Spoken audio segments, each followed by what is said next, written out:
Let's go. Right now. Back to the show with JP on FanStream Sports. All right, welcome into another special theme show edition of the JP Peterson Show, as we're going to talk some Buccaneer football here for this entire hour. We're going to look back at some of the history, the games I've personally been able to cover, and this will be my 26th year covering your Tampa Bay Buccaneers. How about that? Some of the games that you guys have witnessed and will never forget. So fill up the comments here if you'd like to, if you're watching the live show. If you're listening to this on podcast, obviously you won't be able to participate, but throw in your comments and questions. We'll talk about this year's team. Then we'll get to some of the history of it. Sam Ali is going to join us from the Loose Cannons podcast. We'll get his take, longtime Buccaneer fan, and have some fun with this hour of the show. So it's the middle of summer. Why not talk some Bucs football and relive some of these great memories? And Nick, you grew up here. I didn't grow up here. I grew up a Miami Dolphin fan. So in my gut, the perfect season, growing up in Hollywood, Florida, that's where my emotional ties started in football. I could still name the entire starting 22 and go pretty deep on the roster for that perfect team, that 17-0 team. So I know what that feels like as a football fan, but I don't know it from a Buccaneer standpoint. You do, right? What are your first memories of the Buccaneers? Well, I was 3 years old when they won that Super Bowl in 2002, so my memories are very faint there. Do you remember it all? Do you remember like the family watching it or anything? Yeah, we were all together, and I kind of remember like literally I have like one like visual in my head of like standing in front of the TV, and that's pretty much it. My like recollection of being a Bucs fan comes around the era of the Brian Griese's and the Chris Sims and the Bruce Gradkowskis and the Tim Rattays and the Jeff Garcias, which was a good spot. But that's kind of where I remember. And the 05 playoff game, I want to say, was against the then Redskins. Yes. I think that was like the first like real Bucs game that I can remember. At that point, I think I was like 6 or 7 years old. So I think it kind of starts there in 05 and kind of goes beyond. So if you can imagine, I've been a long-suffering Bucs fan up until these last 3 seasons, and I'm always prepared and ready to suffer again, because that has just become life as a Bucs fan, as many of us know. It doesn't have to be that way. It doesn't have to be that way. Yeah. I hope we can get on the. I hope that these winning ways stay put for now, and we won't be a disaster of an organization like we were for the previous 15 years, my entire fandom. But yeah, I'm still diehard today. Glad that we get to be a part of a little bit closer to the team now, obviously being on this show and in this business. So yeah, I think that's where it starts, the 05 to kind of where we are now.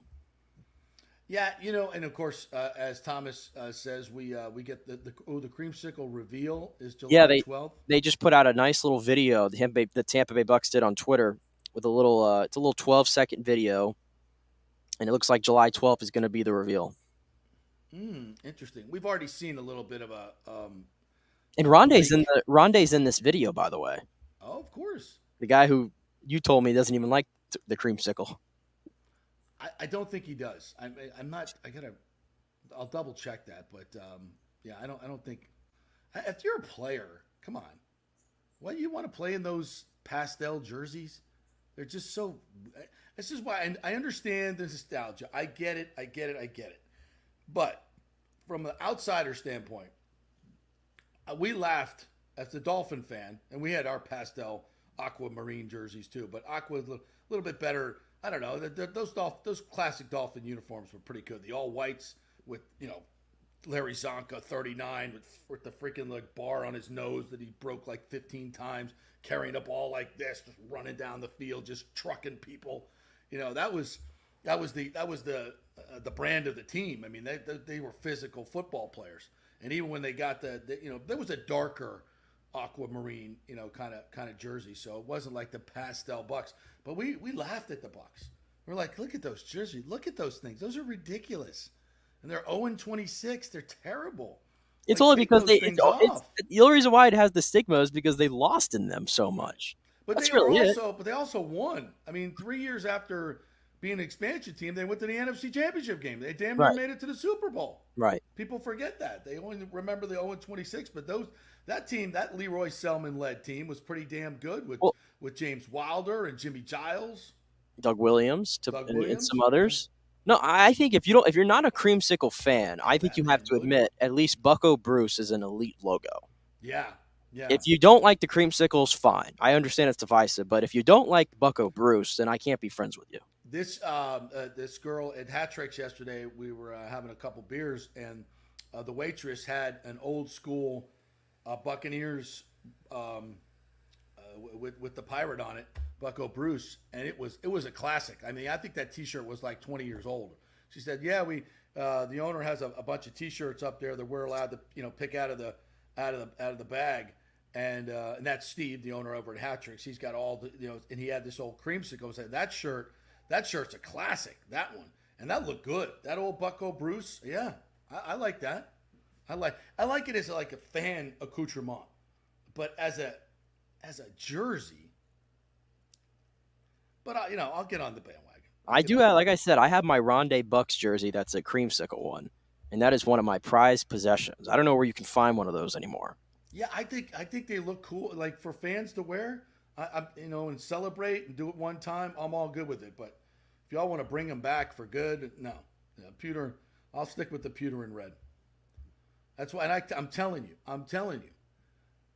Why do you think Brady did not want to put those on? I'm telling you. That's why we had to wait till he left. He didn't want. I guarantee you. They were like, "Hey, Tom, we're going to bring back the creamsicle." He said, "I'm not putting that on. I'm not putting that cursed thing on. Hell no. Not wearing it." I guarantee you he said that.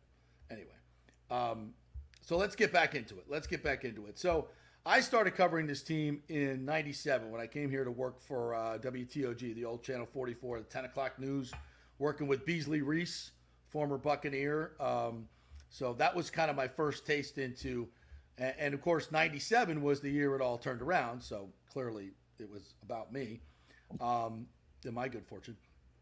But that was the first year that they turned it around. And it's one of my top moments because that was the first NFL playoff game that I got to cover.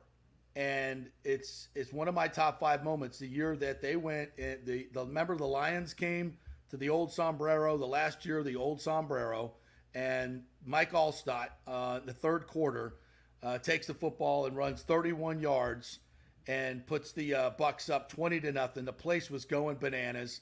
They end up winning the game 20-10. It was actually, as I'm looking at the box score here, I didn't realize this. That day, it was 49 degrees, relative humidity of 69%. It was a chilly day, and the Buccaneers were favored by 3, and they beat the Lions 20-10. Scott Mitchell started the game. Frank Reich came in for Detroit in the second half and tried to rally him, but they beat up Scott Mitchell. He was 10 of 25, threw a pick, had a 31.7 rating, and the defense, Tyoka Jackson and who else? Chidi Ahanotu had sacks, and Anthony Parker had a 19-yard interception return. So the Bucs defense, Tony Dungy, turned up the heat on a 49-degree day at Houlihan's Stadium, by the way. Remember that? It was before you were born. Houlihan's Stadium as Tony Dungy's team. And the Bucs get their first playoff win since 79. That was the moment that the team started to run to the Super Bowl. Do you have any memories of that at all?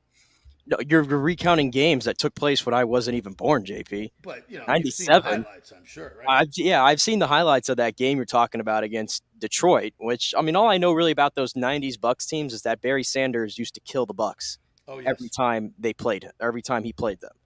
That was kind of like the only thing I really know about the 90s Bucks, like kind of in full depth. But like I said, my time as a Bucks fan is mostly filled with sad memories, except for the last 3 years. So, I mean, just for me, I'll just tell you this, I know the game wasn't what we wanted in 2020, the opener against New Orleans in the Superdome, but just seeing Tom Brady walk out onto the field in a Bucks uniform was enough for me. Cool. I think that immediately at that point in time, that might have been my favorite Bucks moment right there, because I had nothing from my 15 years previously of fandom to really point to. Yeah. Just that moment of seeing it, and I think maybe when he had the quarterback sneak and then he spiked the ball and everything, that was great, right? I think that was probably, like, if we're doing this list throughout this show today, I think most of my memories, I think 4 of the 5, I think, are probably going to be built from the 20 and 21 seasons. Wow. Okay. Honestly. All right, we're going to take a quick break. When we come back, Samar Ali is going to join us from the Loose Cannons podcast. We're going to get his thoughts on his best memories, worst memories, favorite players as we delve into Bucs history and current Buccaneers team when we come back. Quick break. Thanks to the Jeeves Law Group, Bay Area Modern Medical Center, Italiano Insurance, the Golden Diamond Source, Extravaganza Productions, and American Mortgage Services for their great sponsorships. Back in 3 on our Buccaneers special.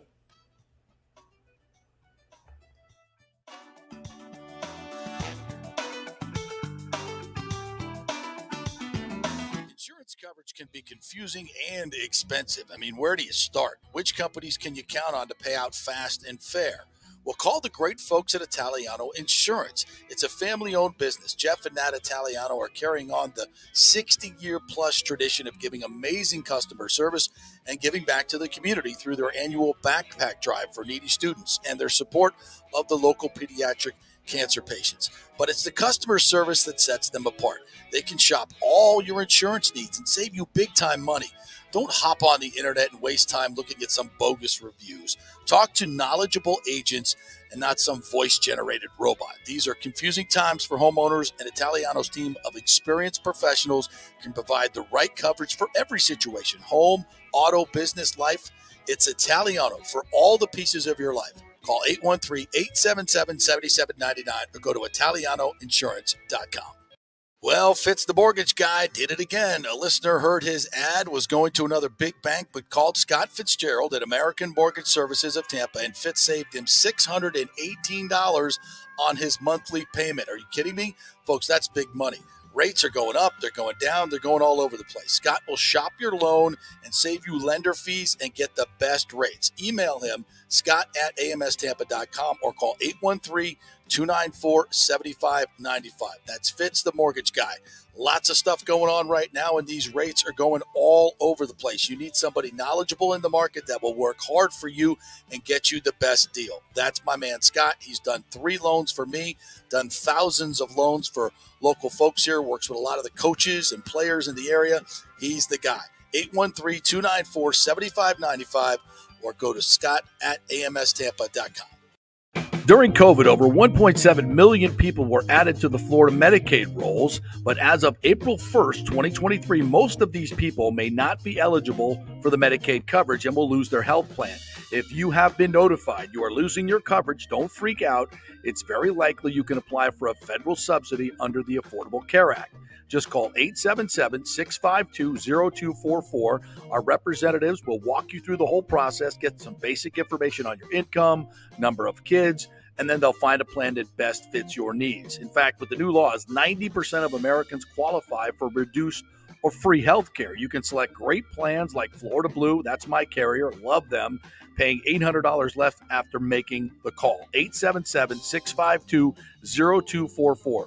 Our highly trained professionals know all the intricacies of the new laws. They will do all the work. You save tons of money. So if you're being dropped from Medicaid, fear not. Call 877-652-0244. Get real health insurance, free doctor visits, free blood work, no deductibles. 877-652-0244. Hey, JP here for Extravaganza Productions Incorporated, EPI. You've probably seen their purple logo at so many events that you've gone to. They are based in Tampa. And for over 33 years, they've been creating and producing conferences, meetings, and special events, the biggest to the smallest. Solid reputation of delivering the best audio-visual, sound, lighting, entertainment, video production, and decor on time and on budget. I've worked with them with so many big events. The Warrior Games, which was an Olympic-style event all over Tampa Bay, from McDill to the Convention Center to USF. They did it flawlessly, made it look big and fantastic. I've worked with them on small events as well, large and small meetings and conferences, sporting events, fundraisers. If you got a fundraiser, you don't know the logistical way to pull it off, they'll take care of everything. Entertainment events, branding events, grand openings, so much more. The folks at Extravaganza Productions Productions are the most professional and the best. I've worked with them many times. They are fantastic. You can contact them through extravaganzaproductions.com or call 813-621-4700. Extravaganza Productions, they are awesome. Ladies and gentlemen, let's rock. This is FanStream Sports with JP. All right, welcome back to a special edition of the JP Peterson Show here. It's all Buccaneers, and during this show, we're going to talk about the past, the present, have some fun with this, and who better to have on than our good friend Samar Ali from the Loose Cannons podcast. What's up, my friend? How you doing, Samar? What's up, guys? How you doing, man? We are good. We are good. Hey, before we jump into all the really, really fun stuff, let's start with this fun stuff. Tell us about the trip you got planned for Buccaneer fans to go on. This is an awesome road trip you guys got hooked up, and I highly endorse every Buccaneer fan to jump on this plane, train, automobile, whatever the hell you got going. Tell us all about it. So what we put together over the last few years is what we consider the best and probably the only real way to experience a Bucs road game. And that's with our VIP experience. What we do is we provide literally every part of the trip except for airfare, because it's impossible to logistically put all that together with different places people leave from and timing and all that. Right, so exactly. Aside from airfare, so we just tell you, get your butts there. We take care of everything else. When I say everything else, 4 or 5-star VIP hotel experience. This year, we're in Appleton for this Green Bay game, and we're staying at the same hotel that the team will be staying at. That means you have a chance to possibly be stuck in an elevator with Mike Evans, or probably a little less comfortable would probably be an elevator with Vita Vea, but nonetheless, awesome story to tell later, right? So we take care of the hotel, as many people as you want per room, obviously legally. But then we also take care of, if you buy a 3-day trip with us, then we also take care of a free stadium tour on Saturday morning with the entire group. On top of that, Saturday night VIP party. That means we take care of food, drinks, and we bring in a special guest. Last year, Jason Light, John Spytek, and Warren Sapp partied with us for 3 hours. Wings, drinks. It was unbelievable. It was in Dallas. It was the coolest experience. We had fans crying because they got to meet Warren Sapp, who they watched their entire fandom as children, as teens. It was an amazing experience. It was awesome. That's included. Then we take care of your Sunday all-inclusive tailgate. All you can eat, all you can drink, hosted by the best tailgate for that fan group that were there. So this year it'll be the Green Bay Packers. Unbelievable. 5-minute walk across the street from the stadium. So you're going to enjoy that. And then we take care of lower bowl tickets to the game. We said, you know what? We're going to be crossing off items on bucket lists this year, because the only way to experience Lambeau Field is how? In the frozen tundra, the ice, the snow, all of it. December, that's the only way to cross Lambeau off your list. Absolutely. So that's what we put together. So you get the lower bowl ticket, you get the entire experience, and you get to hang out with the three of us stooges the entire time. So you actually get to realize that what we do on camera is real. That's genuinely how our dynamic works together. It's always fun. And the friendships that we create from these trips are unmatched. We have people that are now best friends because of these trips that we've done. We've done Dallas, we've done Pittsburgh, we've done Atlanta, we've done the LA Rams brand new stadium. These are unbelievable trips. And this year, it's as little as like $595 a person. That's everything included, other than airfare. We take care of the bus ride from Appleton to Green Bay for the tailgate. We take care, it's unbelievable, unmatched VIP experience. A nice hotel. I'm bougie, you know that, JP. I can't just stay in a Motel 6. I gotta be on like my mattress, my thread. It's gotta have gold fibers. So I'm gonna pick a nice place to stay. So that whole trip, all inclusive. Check it out on bucksawaygames.com or loosecannonstravel.com. Go through all the details on there. We try our best to keep things kind of close to the vest so that it's a very exclusive event for the people who pay to be part of this experience. So we don't really release all the details, but we tell you what you're going to get. And of course, like every other trip, you get a commemorative t-shirt, a swag bag of a Loose Cannons flag, Loose Cannons towel. We send out patches, a ton of cool stuff. This is a cold weather game, the first of our since we've done this. So you're probably going to get a cool scarf, maybe a beanie, some cool stuff like that. So it'll be really, really cool. We've seen an amazing response to this. We're like over 30-some travelers already, and we've only been doing it for like a week right now, promoting it. How many openings are there? How many openings? There's no max. There's really no max. We just have a cutoff date to make sure that we get everything set up with the rooms and things of that nature. But this is what's so cool about this year is that this is literally a week before Christmas. So it's the greatest Christmas gift you could give your spouse or your, or a family member. $600, that's nothing. It's unbelievable. Wow. You travel in a group of 4, dude. It's so much fun, and you'll end up meeting people, and it's really, really cool. And we have a lot of fun doing it because I have best friends now from these trips, and it's really cool. So check it out, bucksawaygames.com. I guarantee you, the people who have gone with us will tell you there's a reason that they bought back and they've traveled with us multiple times after their first experience. This is the only way to do away games for a Bucs fan. And when we're talking about memories here, one of my greatest memories, I talked about the Bucs Lions game way back. That was 1997. But I also went up there for the Green Bay Buccaneers playoff game, the Warren Sapp versus Brett Favre game. Honestly, speaking of Sapp, I think it was the best game I've ever seen a defensive tackle play in NFL football. I've never seen a defensive tackle dominate a game like that because it's hard to. It's hard to as a tackle. So you start, you get a couple sacks, they double and triple team you, they take you out of the game. Didn't matter what you did. He was unblockable that day. The Bucs didn't win, but I experienced the best at Lambeau Field that day. We went out and did a bunch of stories out in the tailgates, and it was probably 15, 20 degrees. Nobody cared. Nobody cared. All you just like what I remember most is just seeing flags, like Packer flags everywhere across the parking lot, and this like the smoke just billowing up, from all the barbecues and everything else. And the people could not have been more accommodating. Talk about great Packer fans. They don't. It's not like Philly where they spit on you and do that stuff. They're super nice people. They welcome you in. Hey, come on in. Blah blah blah. And they're really super nice people.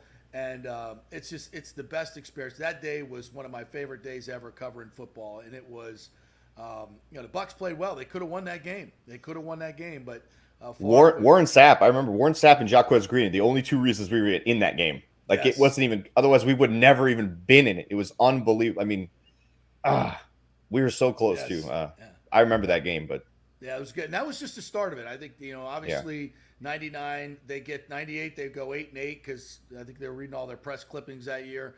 Come back in 99, and that was the team Dungy said was his best team, that 1999 team. But they lost their 2 tackles at the end of the year. I think was it Gruber?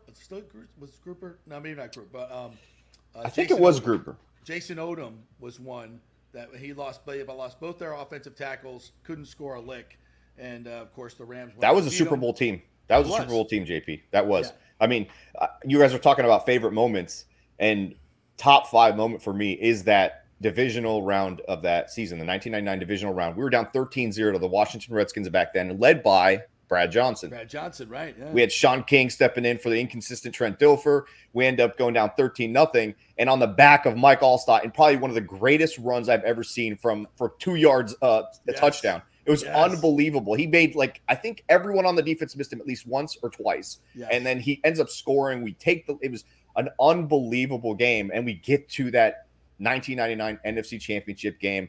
And we fall one terrible referee decision from actually probably pulling off the upset, going to the Super Bowl. It would have been. We would have beaten the Titans. We would have beaten the Titans. Would have crushed them. No, I was at that game in St. Louis, and it was very interesting. I was, we come down for the press box, so we're down there and we're sitting in the tunnel where the Bucs are coming at us, right? And there's a tunnel, and we're watching out before we go out onto the field. So I'm watching it from as Sean is moving the team down the field.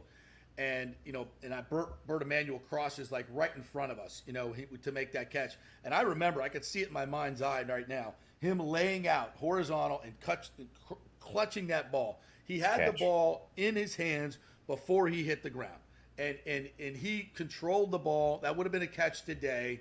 And this was in the beginning of replay. Nobody knew what was going on, Sammer. Nobody knew. There was this long delay.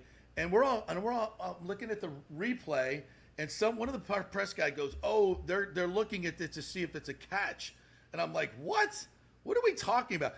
Nick, you don't there was actually football before replay, and so this was the first replay I remember ever affecting a game, and I was like, "What the f are they doing?" And then suddenly they're respotting the ball, And you don't hear anything in the stadium. No. I mean, people at home may be watching it on TV and they may be They weren't even explaining it at home. No, they weren't. And that's the first replay I saw that ever went over that 90-second threshold they told us about all year long. They got 90 seconds. If they don't get it, then it just stays as called.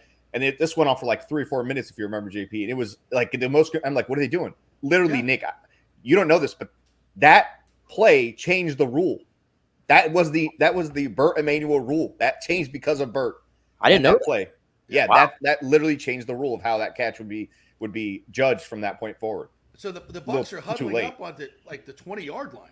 You know, it's 11-6 at this point. They scored. They're going to win the game, and they're at the 20-yard line, 1st and 10 with I think about 45 seconds left to go or something, and suddenly it's 3rd and 17.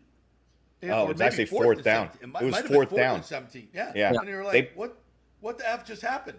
You know. That's why I hear y'all talk about like those like late 90 teams, and obviously as I was telling JP, I wasn't obviously alive to see these teams, but you know the 0-2 team wins the Super Bowl, but the Bucs probably could have gotten back to what 2 or 3 during that time. Like were there some teams like I was going to say like the 0-2 team won the Super Bowl, but would you say that some of those other teams were just as good as that 0-2 team? That 99 team could have won just on the defense alone. That defense held teams, I think, in 10 games under 10 points every week. Like that was unheard of. Even now, obviously now it's unheard of, but back then, unbelievable. And the defensive tackle on that team won the NFL Defensive Player of the Year award. That's not normal. Yeah. This isn't like Aaron Donald, going against pass-happy defenses or offenses. This was back then when everyone wanted to run the ball. We had Barry Sanders. I mean, this was an unbelievable team. That was Tony Dungy's first Super Bowl team. He just didn't get them to that point. And it's just unfortunate because they really would have won that. They would have beat the Titans. I mean, JP knows it.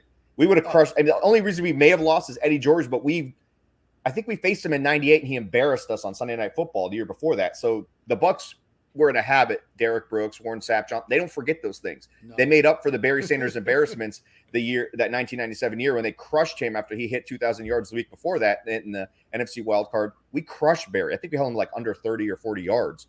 Yeah. So we would have crushed Eddie George the same because those guys remembered those things. They took them, they put chips on their shoulders. That was the team. JP knows it. Like that was the team that would have won the Super Bowl, the first one.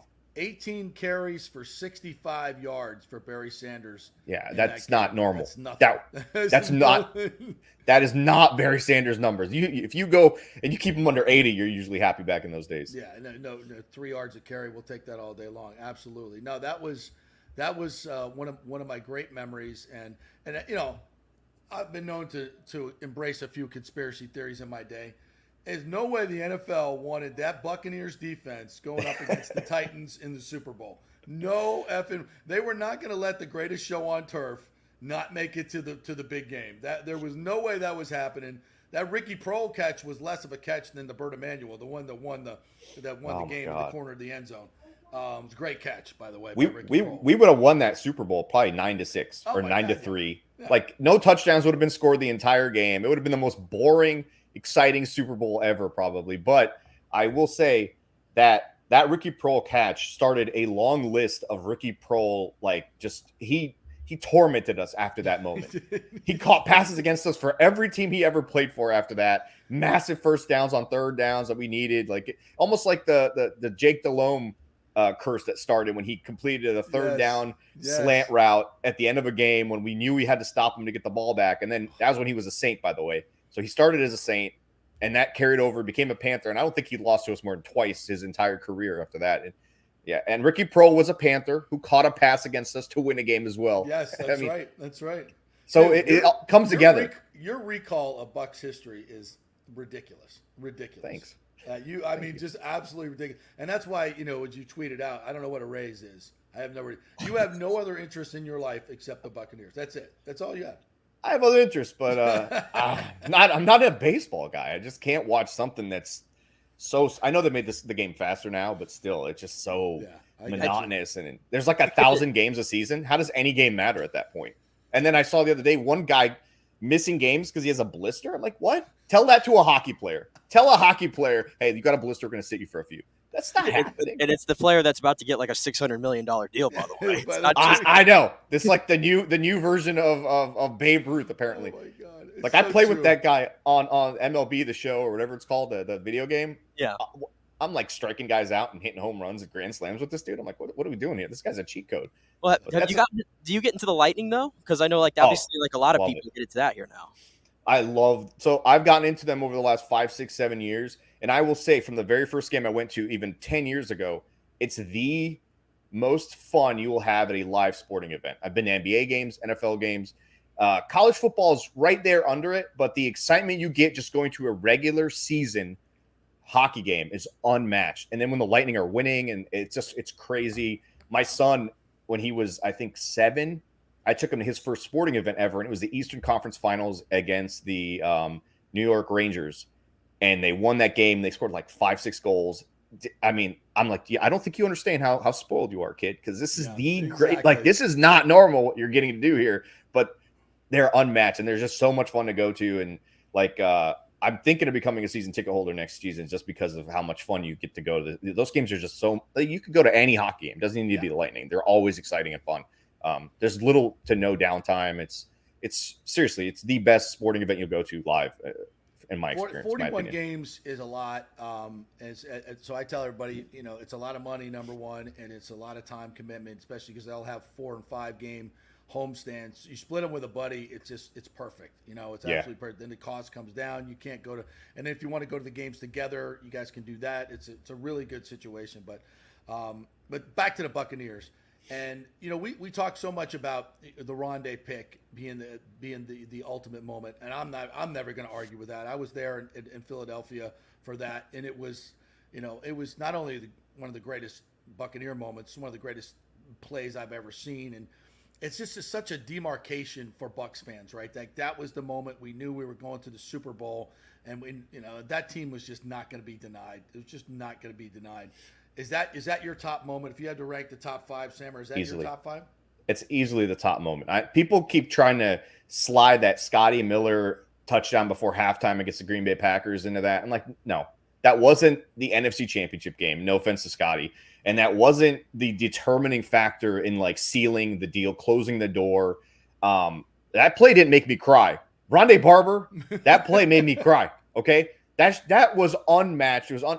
When that pick happened, we knew we were going to win the Super Bowl. Not only did we know we were going to win the Super Bowl. That was the team that we just couldn't get past, the team that tormented us. Even that game, it started out like, oh crap, here we go again. Deuce Staley rips off a 22-yard run right off the bat after they get a turnover, and it's like, oh man, or not turnover, that ridiculous kick return to start the game. Return, yeah, they and I'm like, shit, dude, here we go again. We're gonna lose this game again. Something always goes wrong. But then Rondé, from that point forward, played probably the best game of his entire life. And not only that, one of the best cornerback games in the playoffs ever in the history of the NFL. Go back, watch that game. You'll get goosebumps throughout the game. He was everywhere. He was literally everywhere. He looked like he was playing safety, linebacker, and corner the entire afternoon. He was unreal. And yes, when I'm gonna have goosebumps right now. I could probably cry if I watch the video one more time. That is easily the number one play in Bucs history. It's not even close. There's a reason he's hanging behind me here. There's a reason that guy signed the hood of my car, and I'm going to remove the actual hood and hang it up in my house before I give the car back, because it's a lease. Before I give the car back, I'm going to replace that hood without telling them, because that's how important that guy is to like. I don't like to say he's the best Buck ever, but he's my favorite Buck ever because he's the first one I got to see from draft all the way through to the end of his career as a Buck. I didn't see Warren Sapp get drafted. I was too young. I didn't see Derek Brooks get drafted, but I saw Rondé start to finish, so that's why he's my favorite Buck player, but he's easily top 3, obviously. I've covered three plays like this that were on the road for the team that were just absolute historical moments. At Florida Field, the Warwick Dunn down the sideline in 93. Where the place is going bananas, and then it's just quiet. Same thing in Philadelphia, because the Bucs were kicking their ass, but Donovan McNabb's bringing them. They score there; they're within a score of the game, and they were getting their ass kicked the whole game, and so it was tense. And that vet was going bananas. It was so freaking loud. And as soon as Rondé, and then you see the streak going the other way, it was like, and you just hear this little isolated cheering as he's running down the sideline, and then some pockets of Buck fans that are cheering. And then the other one was Marty St. Louis in double overtime in Calgary. That place was going crazy, and he scores, and it's just like, The good years. hush. But those moments are just so. When you're in the building for that, it's such a weird feeling, because the energy just goes. It's literally like a sinkhole of energy. It just goes right out of the building. Everyone's heart drops at the exact same time. It feels like, and I don't know, Nick, if you saw that game, but leading up to that game, I believe what's his name, Joe Jurevicius's wife gives birth to a child. He's going to, like, it's a life or death scenario. He misses practice the entire week. He shows up for the game, and there's a lot of emotion tied to it all. And then the fans for the Eagles are holding up, like, they have these baby dolls stringed up by sticks, and they're dangling them with Joe Jurevicius's numbers on them. Like, it's like they take it a bit too far, right? And so that's happening. They're rocking when they get that first touchdown off that ridiculous kick return, then the coinciding run by Deuce Staley. And it's like popping off in there. And then his play on that little slant crossing route that ends up going all the way to, I think, like the 5 or 6 yard line. Run, Joe, run. Everyone shut the hell up in there. And everyone's like, and for it to be so poetic, to be the guy that they were just mocking. He turned the game. It changed the entire game. I know that was actually what I was about to ask you, was that play, because I feel like that one gets lost sometimes a little bit because the Rondé, I mean, obviously that overshadowed everything. But that slant to Joe Jurevicius, and I know you watch these documentaries and they put the music behind it and it becomes so dramatized. And I was going to ask you that, like, in the moment when you see that play, did you know, like, holy crap, like that was such a big deal, kind of like the Rondé play? I was jumping up and down. I was running with Joe throughout the house. I was like, I thought we were going to score. And I'm like, God damn, he's so slow. He's so slow. Just get to the end zone. And he got an amazing block right after he caught that pass. Yeah. And I think there's a 2-point conversion at some point in that game by Keyshawn. That's also a massive play because it extends the lead to make it, kind of push it a little bit out of.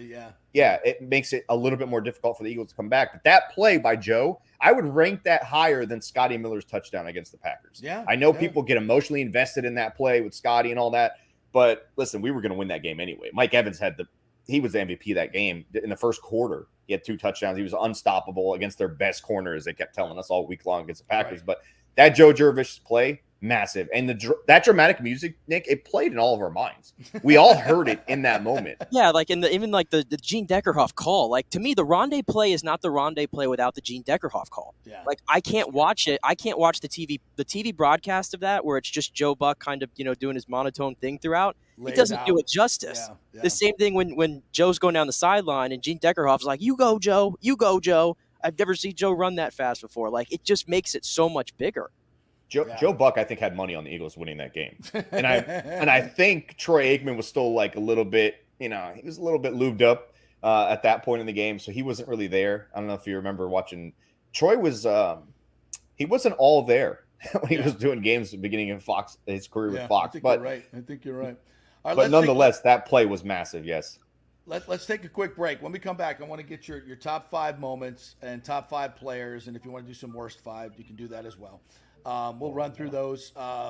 It's all Buccaneers here in our theme show, Buccaneers past and present, and we'll talk a little bit about this year's team, what you think about this. I'm bullish on this team. I like this team. I'm not saying they're winning the Super Bowl, but they ain't the second worst team in the league. I can tell you that right now. So quick break. More with Samurai Ali from Blues Cannons when we come back.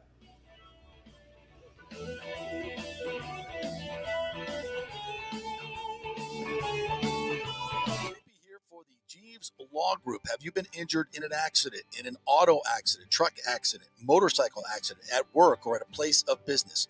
Well, call the Jeeves Law Group and get the personal attention that you deserve.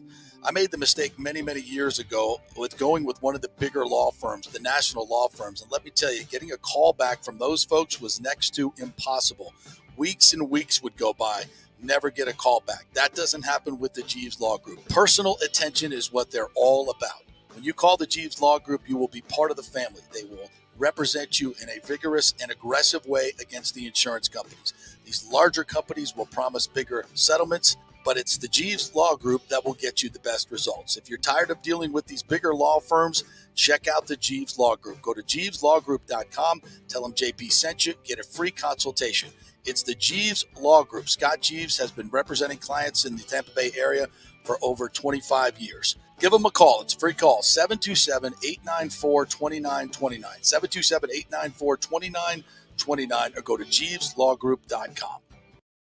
Ladies and gentlemen, are you looking to lose weight or just lean up for bathing suit season where there are so many diets and chiropractors and weight loss clinics out there? You don't know where to start, right? We'll start at Bay Area Modern Medical Center. Chris Lugo, PA, and his professional staff will devise a personal plan for you that gets results and will help you keep the weight off. Everybody metabolizes food and supplements differently. Many of these other approaches are designed for the masses. So how's that going to work for you specifically? It's not. Chris will spend one-on-one time with you to find out what works best for you so the weight comes off safely without the use of harmful drugs and side effects. Call 844-977-3477 or go to BAMMC.com. Tell them JP sent you for priority scheduling. 844-977-3477 or BAMMC.com. Insurance coverage can be confusing and expensive. I mean, where do you start? Which companies can you count on to pay out fast and fair? Well, call the great folks at Italiano Insurance. It's a family-owned business. Jeff and Nat Italiano are carrying on the 60-year-plus tradition of giving amazing customer service and giving back to the community through their annual backpack drive for needy students and their support of the local pediatric cancer patients. But it's the customer service that sets them apart. They can shop all your insurance needs and save you big-time money. Don't hop on the internet and waste time looking at some bogus reviews. Talk to knowledgeable agents and not some voice-generated robot. These are confusing times for homeowners, and Italiano's team of experienced professionals can provide the right coverage for every situation: home, auto, business, life. It's Italiano for all the pieces of your life. Call 813-877-7799 or go to ItalianoInsurance.com. Pure sports. JP is back on. Welcome back. FanStream Sports. All right, welcome back to our special edition Buccaneers special here with Samar Ali of the Loose Cannons podcast. Nick Geddes as well, brought to you by the great folks at the Jeeves Law Group. If you have any issues in the legal world, Jeeves Law Group, JEEVES lawgroup.com, and Bay Area Modern Medical Center for testosterone replacement therapy, or just want to get in better shape, feel good. It's Bay Area Modern Medical Center, BAMMC.com. All right, Sammer, I'll start off with my favorite top 5 Buccaneers in no particular order. So my top 5 are Derek Brooks, Rondé Barber, Leroy Selman, John Lynch, and Mike Evans. Yes, there is an omission. I get it. That's just mine. Just mine. Having to cover Warren Sapp for as long as I did and get my shoes spit on after every game as he laid down his little towel in front of me and put his dip in and everything else. I understand. And you said, Warren Sapp made a lot of people cry at your event. I saw him make a lot of people cry. Many fans cry for different reasons. I've heard it, yeah. I mean, so, I've had my run-ins. From on the field, top 5, no question. But since it's mine, I'm going to put somebody else in there. So that's me. I've had my back and forth with Warren. I think we're good now, but I will say this: if I am basing this strictly on the field, which that's how I view mine, I don't expect every guy that I'm going to root for in any sport to be this amazing human being all the time. It's just, I think Derek Brooks and Leroy Selman, those guys kind of spoiled Bucs fans to an extent. I mean, I feel like humans are humans. So, you can't expect them to all be Derek Brooks. So with that being said, no particular order. I thought we would have to do an order, but no particular order. It'd be Derek Brooks, Warren Sapp, Rondé Barber, Mike Evans, obviously, and I can't put Tom in there. I'm sorry. He hasn't been here long enough. I know what he did, but I'm not that guy like LeBron comes over to the Lakers, plays for 5 years, greatest Laker of all time. No, go to hell. That's not how it works. No. You got to be here. You can't just show up and become the side piece. Yeah, that doesn't work. Yeah, I don't like that. You're not going to ride in the sidecar and then tell me that you drove the heart. No, that's not how it works. It's not how – no. And I know I left John Lynch off of there, and people don't like that. I left Mike Allstott off of there.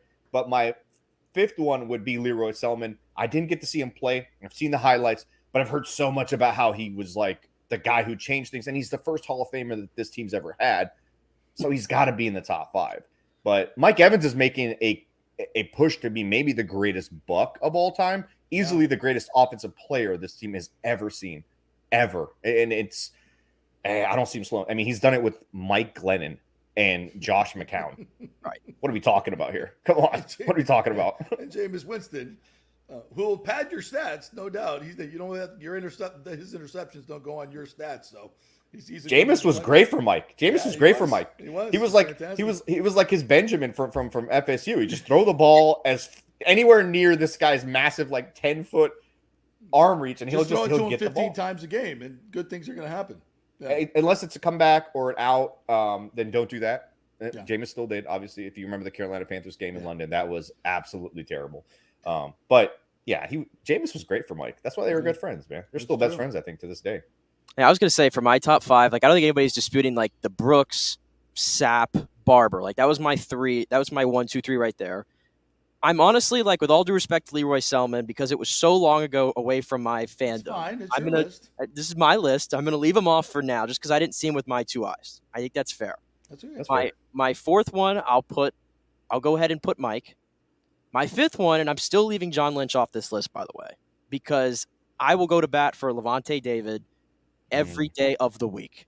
I think the guy has been robbed of accolades throughout his entire career for having just as good of a career, if not better, especially statistically, than the Luke Kuechly's and the Bobby Wagners of the world, who we're going to throw into the Hall of Fame first ballot. But Levante David's probably never going to get a look. But again, for my fandom, he was the first great player for the Bucs that I recall draft to still being here 12, 13 years later. And I don't see any drop off in his game. Glad that he's going to retire as a Buc. So I'll put him on my 5th list. I think Levante, I can make a case, was the best linebacker in the league for what he did for a few years. And when I hear people talk about John Lynch, he had the Pro Bowls and stuff that stacked up. But a lot of people tell me okay, but he wasn't the Brian Dawkins or some of these other safeties. So that's why I kind of put Levante over. Well, it's a little bit different. So back then, safety was, especially John Lynch, Dawkins, kind of the same thing. Run support, crush you, and just make sure you didn't go across the middle and catch or come up healthy. Yeah. And so he was good at that, but he wasn't the best cover safety. He wasn't the best in coverage. He had those late game ceiling interceptions, but that was mostly because Warren Sapp was breathing down the quarterback's neck at the end of the game. Offensive linemen are tired. They're in a hurry up offense. Warren Sapp kind of caused that. So I don't mean any disrespect to John Lynch. I've just never bought into, he's one of the greatest safeties of all. I mean, maybe, but I can't say that. But also off that list, I think one day, maybe the next 10 years, we're going to be talking about Tristan Wirfs being in the top 5 list. This guy's he's on a Hall of Fame trajectory. He's the best tackle, in my opinion, in the entire league. I know there's guys like the cat who plays for the Niners right now, who's I think better, obviously, because he's done it longer. But if Tristan does what he's doing and continues to do it, dude, we're talking Hall of Fame. We're talking top 5 Buck. I mean, this he comes in day one, he's a stud. It's what? That's not normal. That's not normal. Hey, I want to ask you real quick. I don't want you to go through your worst Bucs players of all time. I mean, we could spend hours on that one. But if you can pinpoint down to one player, and I know who mine is, pinpoint one player who just made you just rip your hair. Nuts. Who drove you the most nuts? Man, that's a hard one. I'll tell you, mine right now, coming to my head right now, is Chris Conte. Yeah, I called him Chris Canty. I refuse to call him Conti because he can't do anything right when he's on the field. He was literally retired by a stiff arm. We never saw him again. That was it. That was it. Not just retired. We didn't see his face, his body ever again. Not in the NFL, not in a post game. No, never. God. He's buried somewhere around that 35-yard line under Raymond James. Vance McDonald. Vance McDonald. Oh, my God. It's the greatest play of that guy's life. I remember watching that going, I was at that game. I was like, that didn't just happen right now. I'm like, you can't do that, Canty. You can't let that happen. No, man, honestly. Great guy, by the way. Chris Conte, great dude. Never met him. I don't know. Super guy, but man, that was cringe.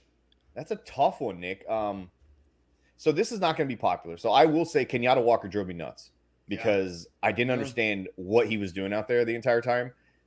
Somehow we win a Super Bowl with that guy on the offensive line, which made no sense. But you know who drove me nuts, honestly? And it's not even it's not going to be it's Gerald McCoy. Gerald McCoy drove me nuts. Why? Because I didn't understand why he couldn't just hit that other level that was missing. And people don't like my take on Gerald. They think I take it personal. It's not personal. He's a great dude. Awesome dude. The stuff he used to do when he was here, taking fans to the movie theaters and stuff like that. He was super cool. But there was just something there that just like, dude, you could be awesome.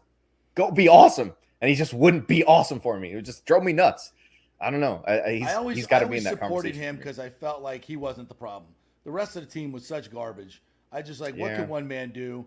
And I think after a while, you just, as you're the face of the organization, everything's losing.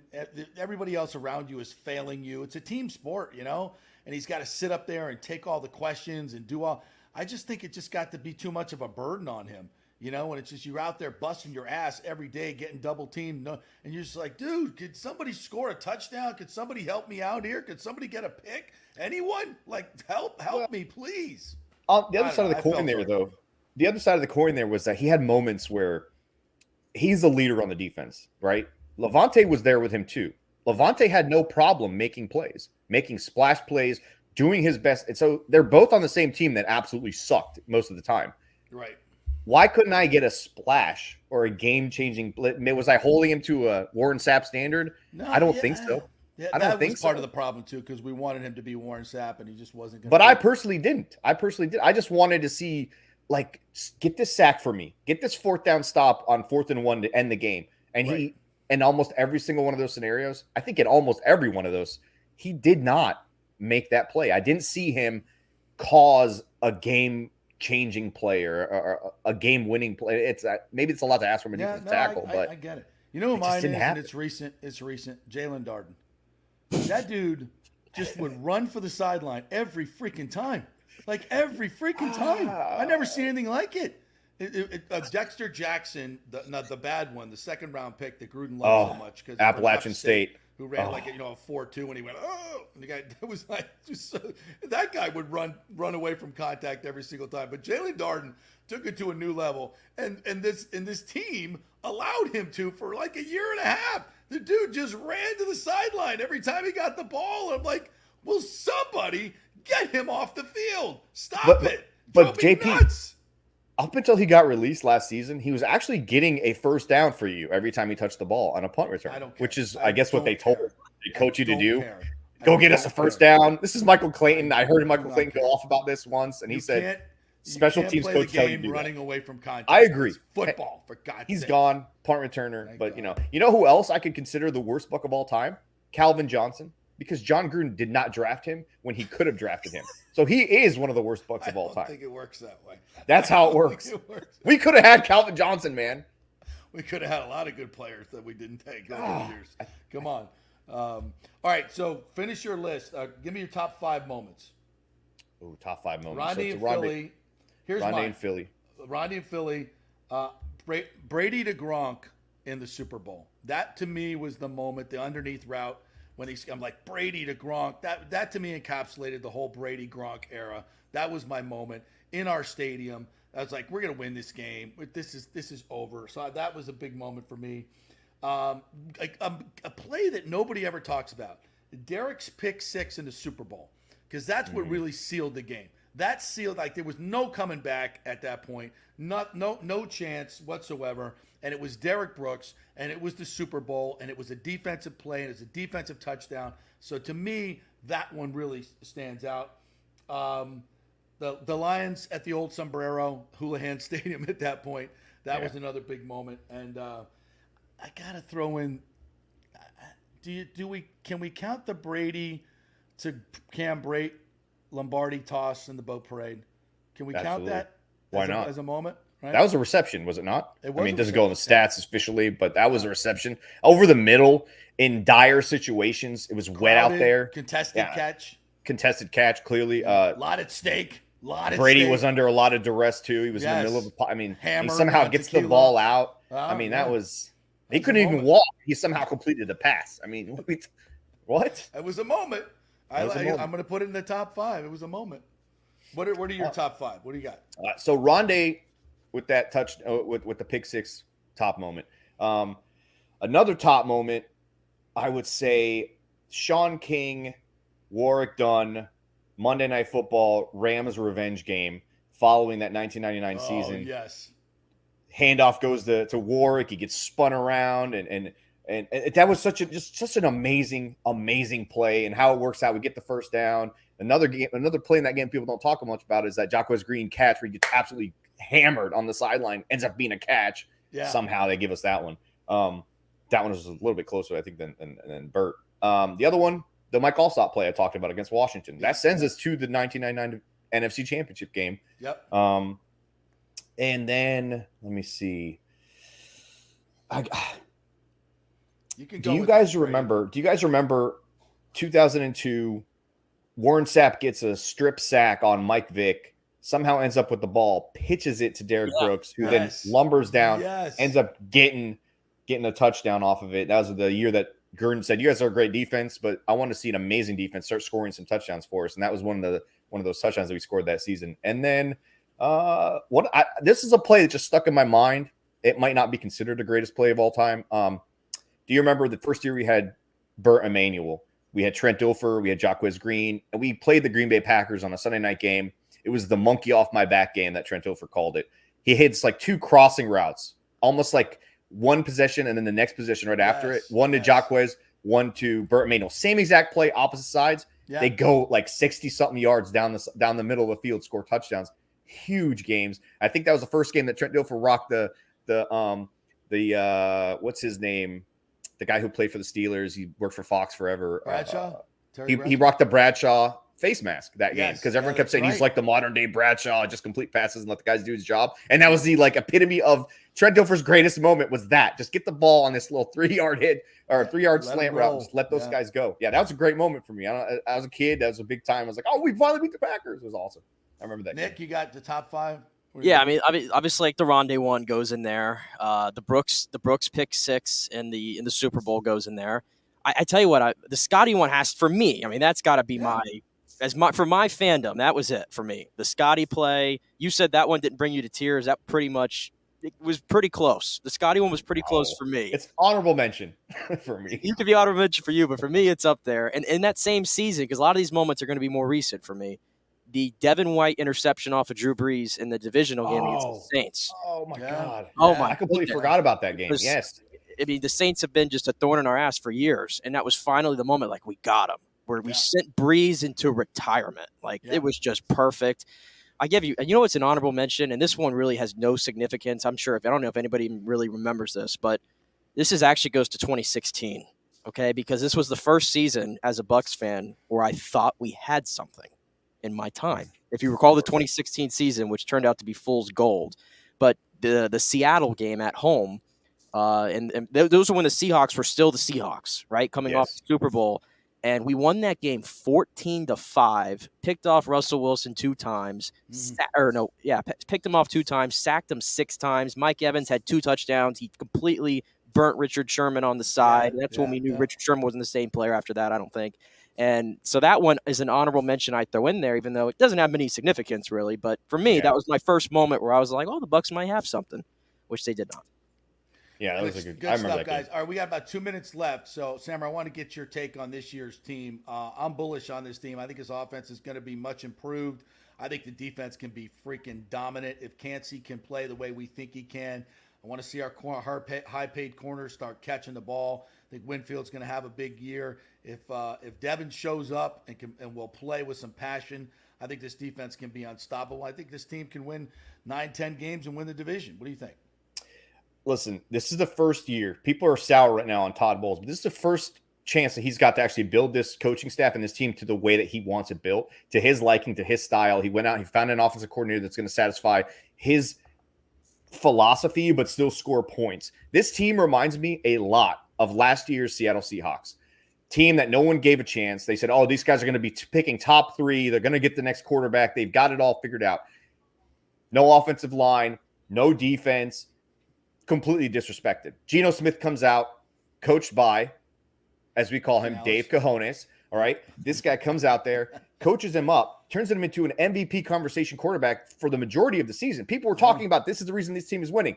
That's what I can see happening with Baker Mayfield, fitting in an offense that plays to his strengths, plays to his abilities, doesn't ask him to do more than is necessary because the play is there. Just hit the guy, let them do the job. And then the defense being disrespected, being counted out as if Tom Brady was the guy making sacks, making tackles. Levante takes things seriously. And this team, from the guys I've talked to, no joke, they have gelled as a brotherhood, as a family. They are stacking chips on their shoulders. We saw that comment from Carlton Davis yesterday. We're going to wreck shit. I absolutely believe that they have taken everything personally and that they're going to bat and go fight for Todd Bowles. I could see this team winning 11 games. The defense will be a top 5 defense. That's what's going to be a separator. And Baker, as long as he plays within the system and they run the ball with wild card, who people are going to wish they drafted in fantasy football, Rachaad White is going to be a star in this offense. Look back at what the Seattle Seahawks did with their rookie running back last year in the first 8 games. And guess what? Rachaad's told me I'm better than him, and he's my friend. I am better than him. Okay? These guys are happy. Mike Evans can't wait because he's never been this open in his career. This team is accepting this role that the media is giving them. But I could see them doing what the Seattle Seahawks did and better, especially in a conference, or not conference, a division like ours right now this year. I mean, come on. This is like what the Eagles did, where they built their team up while the rest of the division sucked for years. The Bucs are in the same position. They have the common denominator in cojones. I mean, this team's going to have cojones out there, guys. No joke. This is going to be fun to watch. I'm excited. I love it. Great stuff, Sammer. Thanks so much, buddy. Check out the Loose Cannons podcast. Follow him on Twitter at Sammer Ali, and take the trip. Get on the trip. I think I'm going to have to come with you. JP, we would love for you to join us. You quit with me, man. Let's figure something out. Make it happen. We're going to make it happen. Maybe we give away a trip on your show. Something. Let's figure it out. Get you out there. There's no better way to cross Lambeau Field off your bucket list than in the frozen tundra version of it. And I've never been there as a fan. I've been there as a journalist, but not as a fan. No, you're going as a fan. So I would love to. It'd be awesome, dude. Yeah. Thanks for having me, guys. Thanks, buddy. Appreciate it. Really awesome stuff. Thank you. And thank you guys so much for joining us on this special edition of the JP Peterson Show. All Buccaneers, all the time. And we are very bullish on the season coming up. We will be back with more fun and frivolity for our next show. Thank you for joining us. We'll see you then.